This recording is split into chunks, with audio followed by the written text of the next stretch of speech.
So మనకి ఫ్లిప్కార్ట్లో అయితే మొబైల్స్ మీద అయితే సేల్స్ అయితే జరుగుతున్నాయి ఇప్పుడు.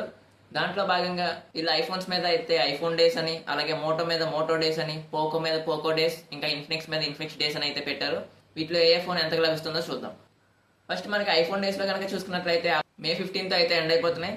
ఇంకా దీంట్లో ఫోన్స్ చూసుకున్నట్లయితే ఐఫోన్ 16 మనకి 69,000 నుంచి స్టార్ట్ అవుతుంది. అలానే 16 ప్లస్ అయితే 75,000 నుంచి స్టార్ట్ అవుతుంది. ఐఫోన్ 16 Pro చూసుకున్నట్లయితే 1,09,000 నుంచి స్టార్ట్ అవుతుంది. అలాగే ఐఫోన్ 16 Pro Max కనుక చూసుకున్నట్లయితే 1,32,000 నుంచి స్టార్ట్ అవుతుంది. ఇంకా మోటో డేస్ లో చూసుకున్నట్లయితే ఈ మోటో డేస్ అయితే మనకి మే 13th నుంచి 16th వరకు అయితే రన్ అవుతున్నాయి. దీంట్లో ఏ ఫోన్ ఎంతకు వస్తుందో అయితే చూద్దాం. కొత్తగా లాంచ్ అయిన మోటో ఎయిట్ 60 Pro కనుక చూసుకున్నట్లయితే 29,999 నుంచి స్టార్ట్ అవుతుంది. అలానే మోటో ఎయిట్ 60 ఫ్యూజన్ చూసుకున్నట్లయితే 20,999 నుంచి స్టార్ట్ అవుతుంది. అలానే మోటో ఎయిట్ 60 స్టైలస్ కనుక చూసుకున్నట్లయితే 21,999 నుంచి స్టార్ట్ అవుతుంది. ఇంకా అలాగే పోకో డేస్ లో చూసుకున్నట్లయితే ఈ పోకో డేస్ మనకి మే 13th నుంచి 16th వరకు అయితే రన్ అవుతున్నాయి. దీంట్లో ఏ ఫోన్ ఎంత వస్తుందో అయితే ఒకసారి చూద్దాం. పోకో M7 5G కనుక చూసుకున్నట్లయితే 9,499 నుంచి స్టార్ట్ అవుతుంది. అలానే గేమింగ్ లో best phone Poco X7 5G చూసుకున్నట్లయితే 15,999 నుంచి స్టార్ట్ అవుతుంది. ఇంకా పోకో M7 Pro కనుక చూసుకున్నట్లయితే 11,999 నుంచి స్టార్ట్ అవుతుంది.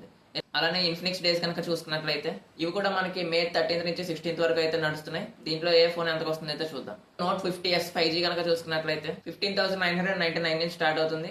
నోట్ 50X కనుక చూసుకున్నట్లయితే 11,499 నుంచి స్టార్ట్ అవుతుంది. హాట్ 50 5G కనుక చూసుకున్నట్లయితే 9,700 నుంచి స్టార్ట్ అవుతుంది. డీల్స్ లో అయితే మాత్రం ఏ మొబైల్ కొందాం అనుకున్నా అయితే మిస్ అవ్వకండి. మీరైతే ఏ మొబైల్ తీసుకుంటారో కామెంట్ చేయండి.